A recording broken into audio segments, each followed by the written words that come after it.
Qala al-musannif rahimahullahu ta'ala wa nafa'na bihi wa bi'ulumihi fid dharain. Amin. Wa qala Sapa Abu Umamah al-Bahili radhiyallahu anhu lamma bu'itha ing dalam sumangsane diutus Muhammadun sapa Nabi Muhammad sallallahu alaihi wasallam. Atat moko teko iblisu, atat moko nekani mendatangi iblisah ing iblis junuduhu sopo pasukan-pasukan iblis. Jadi laporan pasukan-pasukan anak buahnya iblis ini pada memberikan laporan kepada ketua iblis. Faqalu nuli pada ucap sapa junud qad bu'itha teman wis diutus nabiyun sapa suwiji nabi. Ini ada nabi yang diangkat diutus. Wa ukhrijat lan dimunculkan umatun sapa suwiji umat. Kala takon sapa iblis yuhibbuna ono toh masih cinta sapa umat. Apa umat nabi itu masih mencintai ad-dunya ing materi dunia? Qalu jawab sapa junud. Artinya gimana? Instruksi arahan dari Anda tuan ketua mengenai ada suatu nabi, ya ini kan berat. Kalau ada nabi itu kan bahaya. Ada umatnya juga. Tanya iblis tanya, mereka masih cinta harta enggak? Kalau jawab sepuluh junud, na'am nggih, masih cinta harta umatnya nabi itu. Kalau jawab sepuluh iblis, la ingkanu demi yakti lamun ono sepuluh umat yuhibuna iku masih cinta sepuluh umat ad-dunya ing dunia, ma ubali ora peduli sepuluh ingsun an la yakbudu ing yen tok ora nyembah sapa umat, ora nyembah al-authana ing pira-pira berhala. Jadi yang ditakuti iblis bukan meninggalkan penyembahan berhala. Masa bodoh mereka sudah enggak nyembah berhala juga tenang. Masih banyak opsi-opsi untuk menggoda manusia.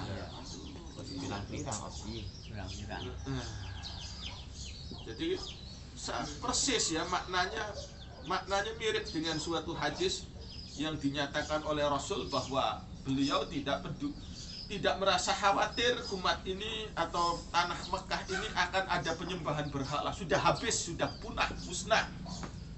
Di tanah Mekah sudah nggak ada penyembahan berhala. Tapi yang dikhawatirkan adalah terlalu cinta pada materi dunia itu. Meskipun tidak nyembah berhala, wah ya masih banyak. Wa inama ahdu angin pasti berangkat pagi sapa ingsun alaihi mengatasi umat wa aruhu lan pulang sore sapa ingsun bisalasin kelawan 3 perkara. Aku mendapat 3 keuntungan nih. Target saya, kurikulum saya terhadap umat ini cuma 3 saja. Tidak usah disuruh nyembah-nyembah berhala. Tidak usah disuruh nyembah-nyembah berhala. Alias kemusyrikan penyembahan kuburan berhala itu sudah nggak ada, nonsen. Nonsen. Jadi kok ada kelompok begitu takut orang Islam itu nyembah-nyembah berhala, itu nonsen itu sudah. Kemusyrikan model itu sudah ketinggalan kereta. Kemusyrikan model kayak gitu sudah masa lalu. Sekarang kemusyrikannya beda lagi. Orang sampai mempersekutukan Tuhan itu gayanya bukan dengan nyembah kuburan, bukan menyembah berhala, tapi menyembah pangkat, menyembah karir, sampai nyogok-nyogok, sampai ngibul sana ngibul sini. Itu kemusyrikan itu sepertinya sangat penting sekali. Ra'aita man ittakhadha ilahahu hawa. Apa kamu kemudian melihat orang yang menjadikan hawa nafsu sebagai Tuhannya? Atau Tuhan sebagai hawa nafsunya? Aku pulang pergi ke manusia ini dengan 3 persoalan saja, 3 hal saja. Akhdil mali rupane nampani harta min ghairi haqqihi saking tanpa hak mal. Jadi itu aja kira-kira masalah duit ini nggak beres. Masalah duit ini nggak beres. Ngambil harta seenak-enaknya sendiri. Wa infaqihi nggak peduli halal haram.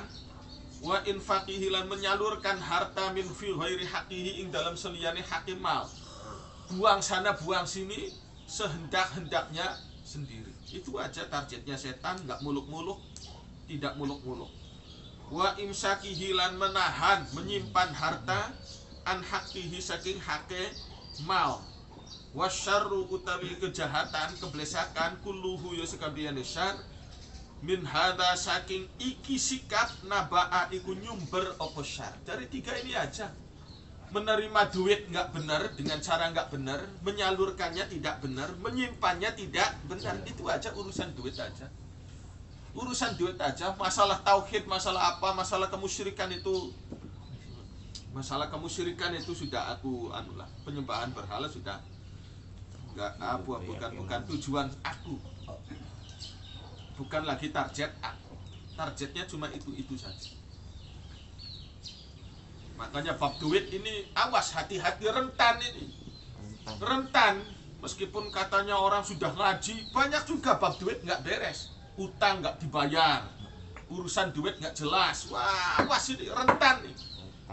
Langkah ustad, langkah wong begajulan. Bab duit ini semuanya orang perlu makan. Akhirnya kalau tidak tahan-tahan iman, ya sudah, seenak-enaknya sendiri. Seenak-enaknya sendiri. Bab duit, awas, bab duit bukan orang melarat, bukan orang kaya, sama semua. Maka ujian orang itu jujur atau tidak. Kalau bab utang kira-kira bayar tidak, tepat waktu tidak, awas itu. Urusan duit nih menjadi salah satu tolok ukur, salah satu tolok ukur. Bab utang piutang khususnya, bab utang piutang. Utangnya 50 tahun yang lalu, bayarnya zaman sekarang. Utangnya dulu 50 tahun yang lalu saya utang kepada Anda 10.000. Ini sekarang saya bayar 10.000 lagi. Ya sudah, ya itulah orang tuh. Masalah bab duit kelep-kelepan. Masalah tanah, masalah apa, wah sudah kelep-kelepan. Manusia. Katanya orang kaya, katanya orang kaya, jalan umum aja dicaplok misalkan. Wah, kelep masalah tanah, perhitungannya apa akurat. Kelep. Awas bab itu tuh awas. Bab hakul adami. Jadi kalau untuk hakullah yang pertama kali dihisab itu adalah sholatnya. Kalau hakullah yang pertama kali dihisab adalah sholatnya. Kalau sholatnya beres, yang lain-lain insya Allah beres. Puasanya beres, yang lainnya juga beres. Yang sifatnya hakullah ya. Tapi yang sifatnya hakul adami, awas masalah hutang piutang. Kalau hutang piutangnya nggak beres, wah ya berarti masih banyak itu kejahatan-kejahatan yang yang tersembunyi, tersimpan, terselubung. Masalah itu aja, masalah hutang piutang, masalah janji, nah itu aja. Wa qala berkata rajulun sepusuwi jiwang lanang li aliyin maring Sayyidina Ali karamallahu wajhah, ya Amiral Mukminin, sif nerangaken tuan lanakang kita ad-dunya ing dunya. Sebenarnya gimana karakteristik dunia itu? Qala jawab sapa Ali, ma asifu ora perlu nerangaken sapa ingsun. Wis tidak usah kakian keterangan laka kanggo sira min darin ing umah, ing suatu rumah kampung, desa dunia ini, man kang utawi sapa wonge soha iku sehat sapa man, sehat fiha ing dalem dar, sakoma moko pasti sakit sapa man. Sesehat-sehatnya orang di dunia mesti sakit, yakni menjelang mati setidak-tidaknya kayak Fir'aun, meskipun nggak pernah sakit seumur hidup, ya ujung-ujungnya sakit juga, mau matinya kan sakit. Mana ada orang mati biasa-biasa nggak sakit ya? Pasti sakit. Waman utawi sapa wong aminah iku ngerasa aman sapa man fiha ing dalem dunia, nadama moko getun menyesal sapa man. Waman utawi sapa wong iftaqara iku dadi melarat sapa man fiha ing dalem dunia, hazina moko sedih sapa man. Waman utawi sapa wong istahna iku semugih sapa man fiha ing dalam dunia, iftatana moko terfitnah sapa man fi halaliha iku ing dalam halale dunia al hisabu utawi ana hisabe ada tanggung jawabnya. Wa fi harami halan iku ing dalam harame dunia al iqabu utawi siksa. Wa mutasyabihuha utawi barang subhate dunia, barang subhat tidak jelas halal haramnya, al itabu iku dipanglo, dipanglo kata orang sini, dipanglo, ditegur. Wakilah dikatakan lahu maring Sayyidina Ali dzalika apa mengkono sif lana ad-dunya marratan ing dalam ambalan ukhra kang sejen.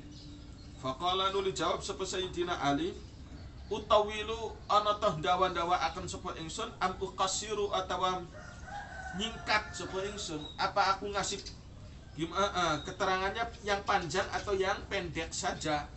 Faqila nuli dikatakan qasir, nyingkat tuan, keterangan pendek saja, enggak usah panjang-panjang. Faqala nuli jawab sapa Sayyidina Ali halaluha utawi halale dunia hisabun iku ana hisabe, menuntut adanya tanggung jawab yang bervariasi, yang bertingkat-tingkat. Orang kalau sudah makan harus ada energi yang dikeluarkan. Kalau sudah makan nggak ada energi yang dikeluarkan, jadilah menumpuk, jadi kolesterol, gula darah, trigliserida. Nah itu, jadi ada hisab. Orang makan sate mesti lari-lari 30 km. Ya istilahnya gitu, maksudnya peribasannya artinya mesti ada aktivitas. Habis makan mesti ada aktivitas, nggak boleh lepas tanggung jawab. Habis makan tidur, sudah penyakit. Habis makan tidur enak aja kan, paling normal itu, paling senang kan. Habis makan tidur enak sekali, tapi itu lepas dari hisab. Ingin lari dari tanggung jawab, ingin lari dari hisab, ujungnya ya jadi siksaan. Jadi siksaan itu tanggung jawab di dunia kan.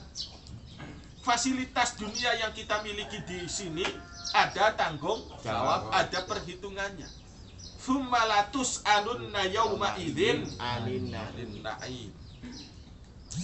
Akan dimintai tanggung jawab. Kamu makan pagi-pagi ini sarapan nasi goreng enak sekali. Ada nasi goreng, ada telurnya, mata sapi, enak sekali. Habis kamu sarapan ngapain? Nah itu kan ngantuk, dibikin tidur, wah sudah. Habis pagi-pagi tidur, habis sarapan pula ya sudah, penyakit. Jadi di dunia aja sudah ada tanggung jawab, apalagi di alam kubur, apalagi nanti di akhirat pasti ada tanggung jawab yang lebih rinci. Kalau di sini sih tanggung jawabnya masih global, di dunia sih masih bersifat global. Tapi di sana nanti lebih rinci lagi pertanyaan-pertanyaannya. Wa haramuha utawi harame dunia azabun iku ana azabe, mesti harus ada gitu, pasti ada azab. Barang dunia itu kemudian diambil secara haram, ya tentu ada sanksi. Jadi harus ada alam akhirat. Harus ada alam akhirat. Orang ateis tidak percaya akhirat. Mana ada akhirat? Buktinya apa? Buktinya apa? Alam akhirat itu enggak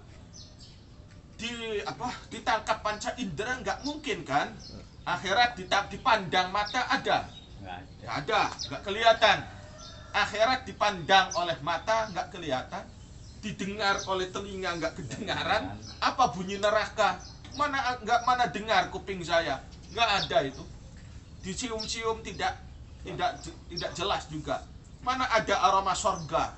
Mana ada aroma sorga? Kenapa hidung saya tidak menciumnya, tidak menghirupnya?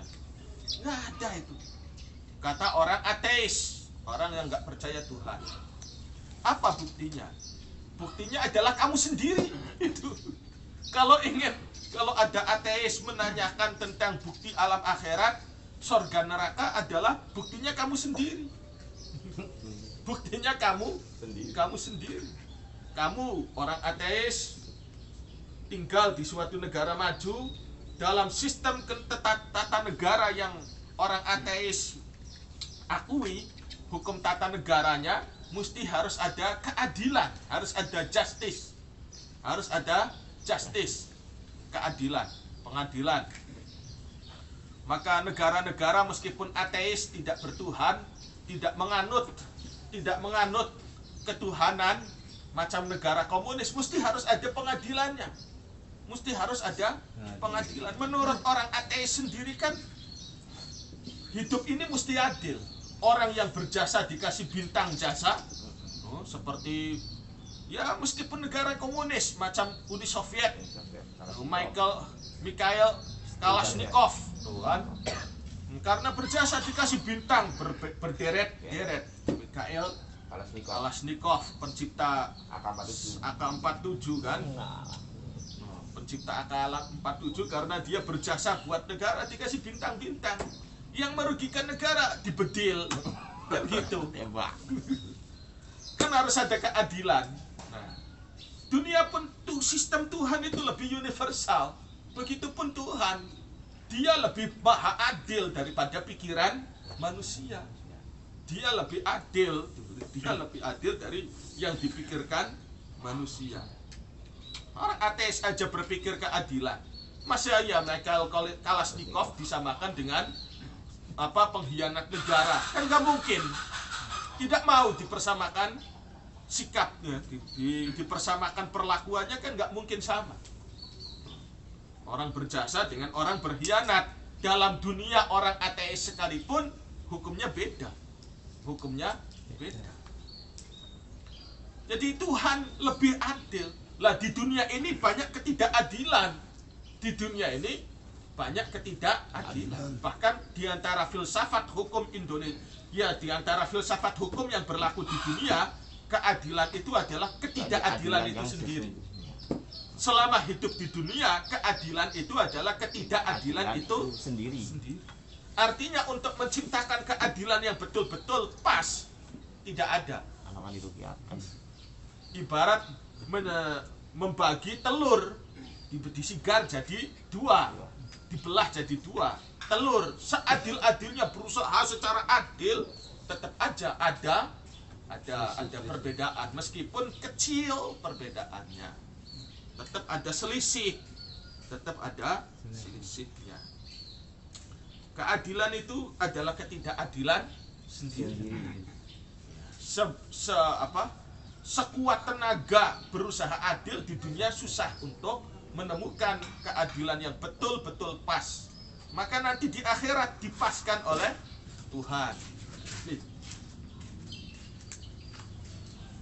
Jadi bukti alam akhirat adalah apa? Ya kamu sendiri. Bukti alam akhirat kamu sendiri, bukan yang lain-lain.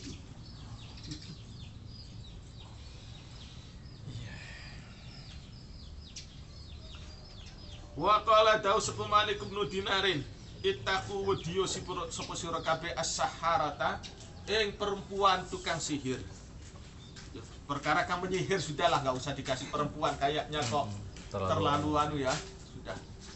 Nggak usah dibawa-bawa itu. Maksudnya sahara itu dunia, maksudnya sih. Diskriminatif. Terlalu kesan diskriminatif karena di sini ada tak muannasnya. As-saharata ing perkara kang sangat menyihir. Tak muannas itu bukan berarti taknis semua, bukan, pokoknya seperti al-allamah. Al-allamah itu bukan berarti perempuan, pokoknya ya orang yang sangat alim. As-saharata seseorang yang sangat ahli menyihir. Jadi kalau ada tak itu bukan berarti betina atau perempuan, tidak lantas begitu. Contoh syajaratun artinya pohon. Pohon masa iya pohon perempuan, kan nggak ada. Ya sudah pohon gitu aja.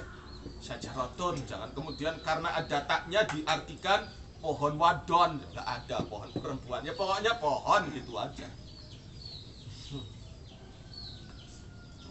Surat Al-Baqarah itu tak di situ bukan bermakna perempuan tapi bermakna tunggal, untuk menunjukkan makna tunggal. Syajaratun sebatang pohon, baqaratun seekor sapi. Nggak usah diartikan sapi wadon alias sapi betina, nggak usah diartikan sapi sapi betina ya sudah seekor sapi gitu aja. Kalau kawanan sapi namanya bakorun. Bakorun kawanan sapi, bakoratun seekor sapi. Sajaratun sebatang pohon, sajarun pepohonan. Itu pepohonan. Sajarun pepohonan menunjukkan ya isim jamak. Saharatun orang yang ahli menyihir, bukan perempuan penyihir, salah tadi maknanya salah. Fa innaha karena setuhune saharah tasharu iku menyihir apa saharah kulubal ulama ing piro-piro hatinya ulama. Golongan ustad aja pada kena sihir dunia. Golongan ustad banyak yang terkena sihir dunia. Masya Allah, iya ya. Sihir dunia, mewah-mewahan pondok pesantren, padahal udah mewah, udah elit pesantrennya. Ya, Masya Allah ya, masih kurang juga. Itu dunia, pesantren itu dunia. Masih menggebu-gebu minta dana ke sana kemari, padahal sudah mewah, duitnya yang masuk ke rekeningnya sudah banyak, masih aja minta dan minta. Entah kalau pondoknya gobok lah ya. Aduh. Menggebu-gebu urusan fisiknya saja. Urusan fisiknya saja. Tidak ada menggebu-gebu masalah ngajinya tuh kan. Rasulullah itu pernah khotbah, pernah mulang dari pagi sampai maghrib. Pernahkah ustadz yang meniru semacam itu? Kira-kira semacam itu tuh, menggebu-gebu dalam hal isi menghidupkan masjid, menghidupkan pesantren itunya. Yang akhirat itu ngajinya, bukan bangunan fisiknya. Nah, ternyata banyak kiai yang tergoda bangunan fisik. Santrinya, masyarakatnya ya tergoda bangunan fisik juga akhirnya. Kalau santri dulu tidak mengejar bangunan fisik, memang kiainya tidak mengejar fisik. Kiainya dulu tidak mengejar fisik. Maka kiai santri dulu itu yang dituju adalah sosok kiai yang benar-benar ulama akhirat. Meskipun pondoknya kayak kandang ayam sekalipun misalnya, tetap menjadi tujuan utama santri zaman dulu. Karena kalau zaman sekarang entah siapa yang memulai, apakah masyarakatnya kah atau kiainya kah, sehingga prioritas zaman sekarang itu pesantren adalah bangunan fisiknya. Bangunan fisiknya. Ada santri mau mondok, dilihat fisik pesantrennya seperti apa, elit atau tidak, bagus atau tidak. Itu aja yang pertama kali dilihat masyarakat itu, bangunan fisik. Ini jadi itu dunia itu penyihir. Menyihir siapa? Alam pikirnya ulama. Kalau alam pikirnya orang begajulan sih ya entahlah ya. Ulama itu sudah masih terkena sihir. Ulama itu masih terkena sihir. Masya Allah. Ya. Ulubal ulama yakni bermaksud sapa Malik bin Dinar ad-dunya ing dunia. Penyihir itulah namanya dunia. Wa qala daw sapa Abu Sulaiman ad-Darani, idza kanat ing dalam nalika ono al-akhiratu apa akhirat fil qalbi iku ing dalam ati. Ja'at moko tako ad-dunya apa dunya tu zahimu, halin desak apa dunia ha ing akhirat. Tapi fa idza kanat ing dalam nalika ono ad-dunya apa dunya fil qalbi iku wis kadung ning jero ati, lam tu zahim maka orang desak ha ing dunya al-akhiratu apa akhirat. Li anal akhirata karena setuhune akhirat karimatun iku mulia. Mulia emong di situ sudah ada dunia, saya nggak mau ke situ. Wa dunya utawi dunya la imatun iku ceromo. Dunia sih sifatnya ceromo, tercela. Langka isine dunia itu nggak ada malu. Wa hadza utawi iki tasdidun iku peringatan keras azimun kang gedean. Wa narjulan ngarepaken sapa kita an yakuna ing yen to ana apa ma perkara zakara kang nuturhu ing ma Sayyar ibnul Hakami apa sapa Sayyar bin al Hakam as-sahha iku luwih sahih, luwih bener Qala ing dalem nalikane dawuh sapa Sayyar, ad-dunya utawi dunya wal akhiratu lan akhirat. Yajtami'ani iku kumpul apa dunya lan akhirat. Kumpul fil qalbi ing dalam ati. Fa ayyuhuma utawi endi-endine dunya akhirat ghalaba iku menang apa ayyuhuma. Kana moko ono al akharu apa kang sejene. Tabaan iku ngintil dadi makmum lahu kadue mandu. Jadi kalau yang kemudian yang berkuasa dunia, maka agama itu ya digunakan untuk tujuan duniawi juga. Jadi kalau yang dominan dalam hati itu adalah dunia, kepentingan materi, maka ilmu, agama, akhirat, ibadah itu ditujukan untuk demi kepentingan dunia. Kalau yang dominan akhirat, maka harta bendanya digunakan untuk kepentingan akhirat. Jadi siapa yang berkuasa, siapa yang menang, itulah yang jadi pemimpin. Itulah yang jadi pemimpin. Wa qala dawu sapa Malik bin Dinarin, biqadri ma tahzinu kelawan kadare perkara tahzinu kang nyimpen sapa sira di dunya kanggo dunya, yakhruju metu hamul akhirati apa cita-cita akhirat min qalbika saking ati sira. Wa biqadri malan kelawan ukurane perkara tahzinu kang nyimpen sapa sira lil akhirati kanggo akhirat, yakhruju metu hamud dunya apa cita-cita duniawi min qalbika saking ati sira. Wa hadza utawi iki keterangane Malik bin Dinar, iktibasun iku nyuplik mimma saking keterangan qala kang dawuhaken hu ing ma aliyun sapa sayyidina Ali karramallahu wajhah. Haitsu qala ing dalam sekirane dawuh sapa Ali, ad-dunya wal akhiratu darratani. Ad-dunya utawi dunya wal akhiratu lan akhirat darratani iku madu loro, madu loro. Jadi bagaimana cara menguji keaslian madu itu kira-kira gimana? Kalau dibawa balik istri kamu sewot, berarti itu madu asli. Kalau gak sewot, ya itu masih perlu diteliti lagi. Ya madu di sini istri muda di sini. Bawa istri muda dibawa ke rumah.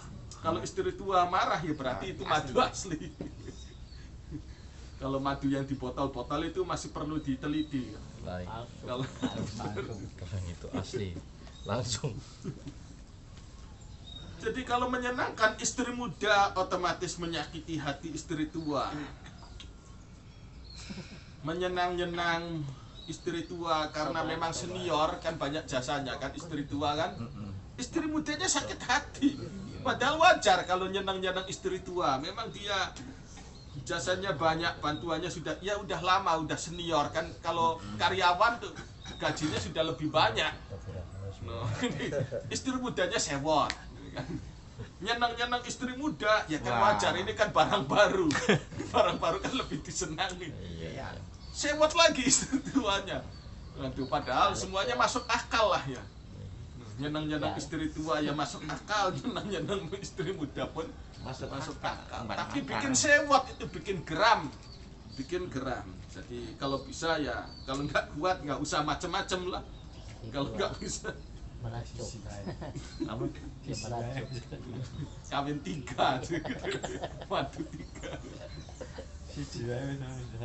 Kalau dua-dua bisa merajuk, Tambah satu mana? tambah satu lagi.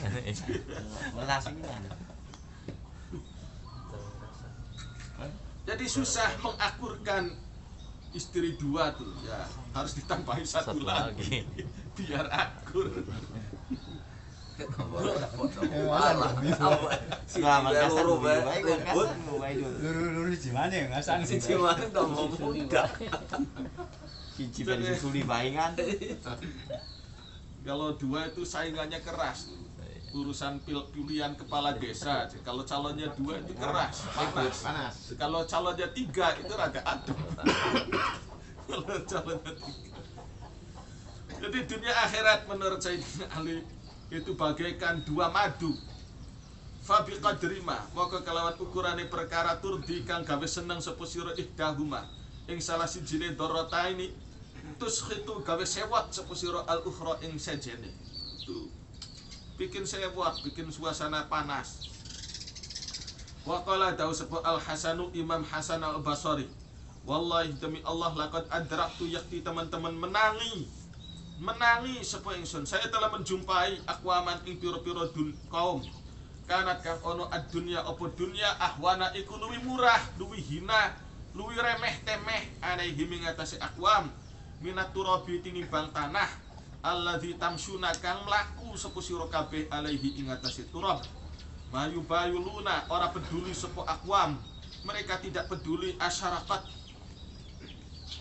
ono toh terbit ad-dunya apa dunya cemerlang mencorong ad-dunya apa dunya am gharabat atau surut apa dunya, apakah dia kaya raya cemerlang karirnya atau karirnya surut, nggak peduli, sudah masa bodoh amat sudah, urusan materi bukan menjadi pikirannya, sudah masa bodoh. Sahabat ono toh lunga apa dunya ila maring wong iki au zahabat utawa pergi apa dunya ila maring wong iki. Siapa aja yang dianggap sukses, wah sudahlah biasa-biasa saja, enggak peduli.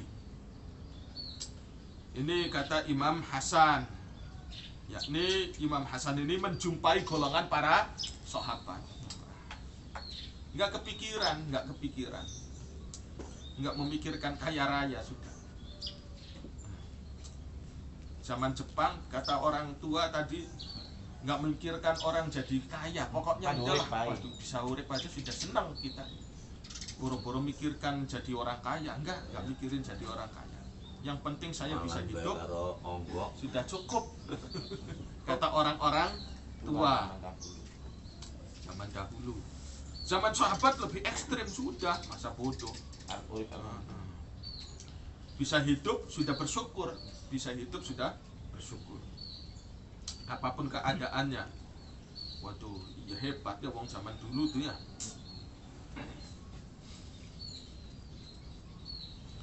Wa qala dawu sapa rajulun ngucap sapa suwiji wong lanang lil Hasani marang Imam Hasan,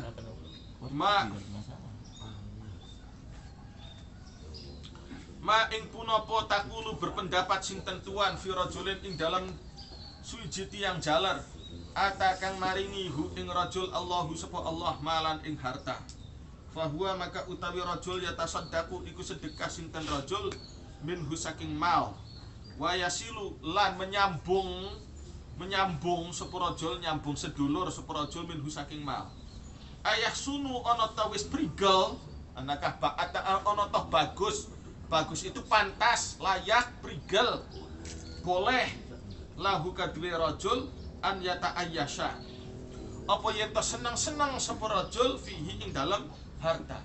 Misal ada orang kaya, hartanya digunakan buat ibadah, nyumbang kepada orang ya, kepada saudara, kepada kawan.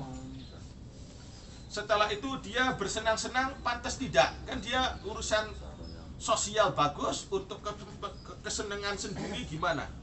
Layak tidak kalau buat senang? Yakni bermaksud sapa imam sapa rajul ya tanah ama ing yen to senang-senang sapa rajul. Faqala nuli jawab sapa Al Hasan, la ora pantes, ora prigel.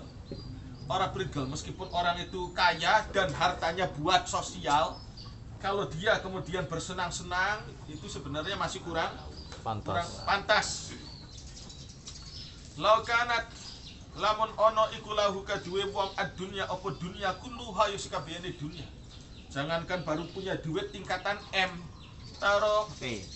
Tingkatan T misalkan. Baru tingkatan M masih sudah banyak zaman sekarang orang yang punya duit M tuh. Sudah banyak. Kalau zaman dulu sih langka orang punya duit M tuh. Kalau sekarang sih banyak orang punya dikit-dikit M. Itu si bocah itu kemarin baru beli pom bensin harganya 16 M katanya. Wis pirang-pirang sing duit M. Itu sudah zaman sekarang tuh. M-nya zaman sekarang tuh inflasi. Meskipun menurut sebagian orang lain besar, tapi wah sudah banyak inflasinya. Kalau tahun 70-an punya duit M, wah ya itu gede. Sultan. Sultan itu. Sekabupaten belum tentu ada yang punya. Tingkatan tahun 70-an punya duit M. Kalau zaman sekarang punya duit M. Ini punya, itu punya. Banyak lah. Sudah banyak yang punya. Jadi seandainya dia memiliki lau anna dunya lamun setuhune dunya bihadzafiriha kelawan sekabehane dunya uridat iku ditampilkan apa dunya alayya, ditawarkan apa dunya alayya ing atase ingsun halalan hale halal, sudah halal semua harta dunia, la uhasabu kang ora dihisab sapa ingsun alaiha ing atase dunya. Waduh kan enak ya. Ora dihisab fil akhirati ing dalam akhirat saking halalnya, apalagi kalau itu haram, wah ya aku nggak suka. Taruh saya punya harta dunia bebas hisab, lakuntu moko yakti ono sapa ingsun ataqadzaru iku ngrasa kotor, nganggep kotor sapa ingsun, nganggep kotor ha ing dunia mau kama yataqadzaru kaya oli yang nganggep jijik ahadukum sapa salah sijine sira kabeh nganggep jijik aljifata ing bangkai batang idza marra ing dalem nalika lewat sapa ahad biha kalawan jifa jijik antusiba ing yen to mengena apa jifah saubahu ing kelambihe ahad.